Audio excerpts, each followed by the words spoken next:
Assalamualaikum warahmatullahi wabarakatuh. Selamat pagi, salam sejahtera, Om Swastiastu, Namo Buddhaya, salam kebajikan. Jumpa lagi di channel ini teman-teman. Hari ini hari Sabtu tanggal 8 Juni 2024. Saya berada di tepian pantai. Pantai ini adalah Pantai Teluk Penyu ya, dalam rangka ngelayap ke Cilacap ya. Baiklah teman-teman, dari titik lokasi saya berdiri ini saya berjalan ke selatan menyusuri pasir pantai ke arah Pulau Nusa Kambangan, dan sampailah saya di sebuah titik lokasi yang mana di sini tepat berada di depan gerbang sebuah bangunan peninggalan kolonial, yaitu Benteng Pendem. Ya, dari sinilah kita bisa memasuki area Benteng Pendem yang kini sudah menjadi bangunan cagar budaya.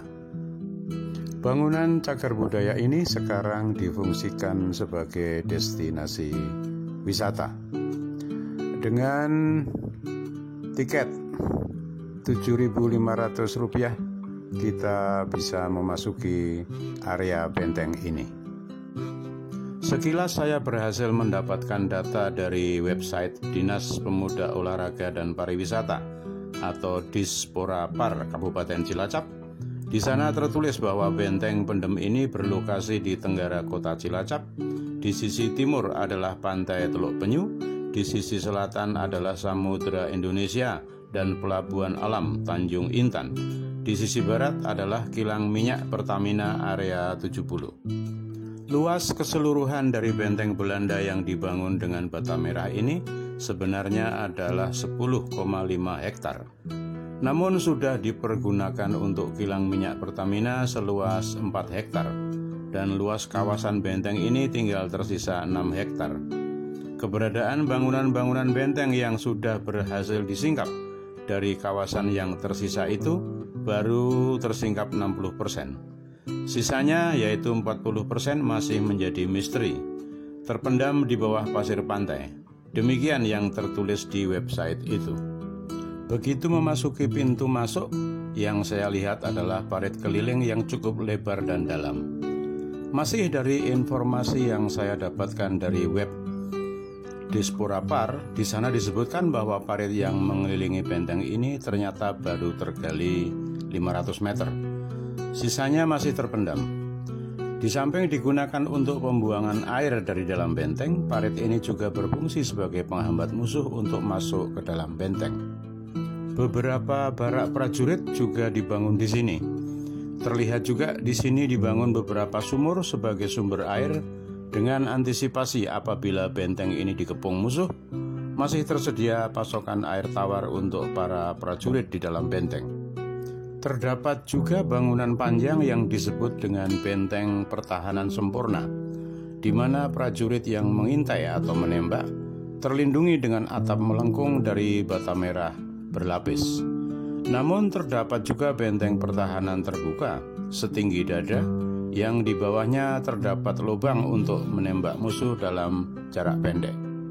Bergerak agak ke selatan, saya melihat ada monumen 2 peluru berdiri di kanan kiri gerbang yang langsung bertemu dengan parit keliling sisi selatan. Awalnya saya mengira bahwa monumen 2 peluru ini juga dibangun oleh militer Belanda. Tetapi ternyata saya salah teman-teman.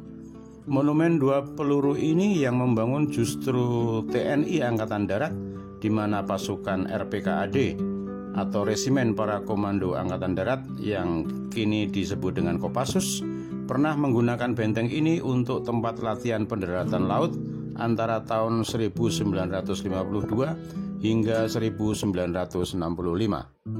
Berdekatan dengan benteng pertahanan ini terdapat juga terowongan di mana di dalamnya ada ruang perwira dan ruang rapat. Saya tidak berhasil masuk ke dalamnya karena pasang air laut sedang memenuhi terowongan ini. Cukup berisiko jika saya tetap nekat untuk masuk ke dalamnya. Saya bergerak ke area tengah. Di sini ada area terbuka dan di sekitarnya terdapat ruang amunisi, ruang senjata, klinik kesehatan, dapur, ruang penjara, dan juga ruang akomodasi untuk perwira.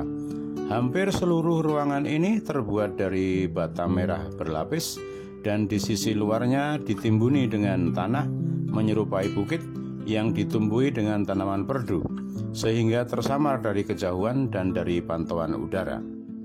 Saya kemudian naik ke gundukan tanah yang menutupi ruang-ruang tersebut.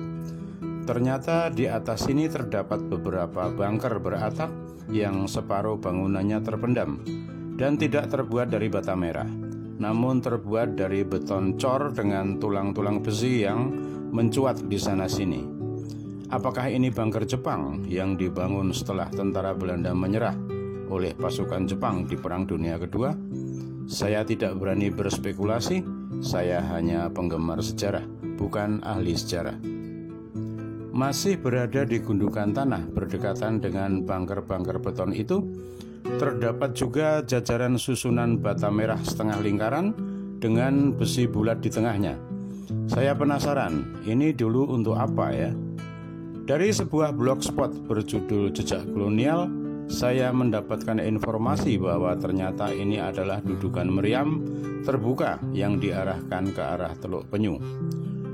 Wow, sungguh sebuah antisipasi yang matang untuk menyambut datangnya musuh dari pantai sisi timur. Masih berada di atas gundukan tanah, terdapat juga struktur beton terbuka dan bentuknya berbeda dibandingkan dengan bunker tertutup yang tadi sempat saya lihat. Lagi-lagi dari blogspot Jejak Kolonial, saya mendapatkan penjelasan bahwa ini adalah dudukan meriam dengan teknologi yang lebih modern. Dudukan meriam ini tidak lagi terbuka penuh, namun dilindungi dengan dinding rendah, struktur beton. Bangunan terakhir yang menarik perhatian saya adalah ruang senjata 2 lantai, yang mana antara lantai bawah dan lantai atas dihubungkan dengan lorong tangga vertikal dengan pijakan besi untuk memasok amunisi ataupun senjata dari lantai bawah. Terlihat tembok bata merah berlapis. Di bagian luarnya sudah mulai rekah dimakan usia.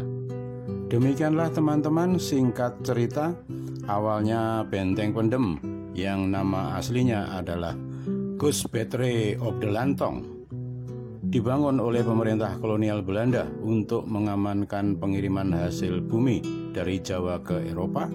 Sempat dimanfaatkan oleh militer Jepang di Perang Dunia Kedua, dan setelah kemerdekaan Indonesia dimanfaatkan untuk latihan pendaratan Kopassus atau RPKAD, dan akhirnya kini dimanfaatkan untuk destinasi pariwisata Cilacap.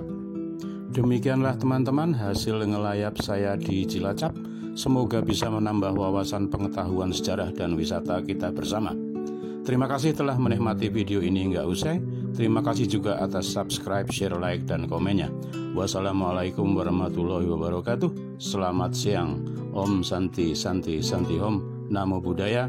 Salam kebajikan. Sehat selalu.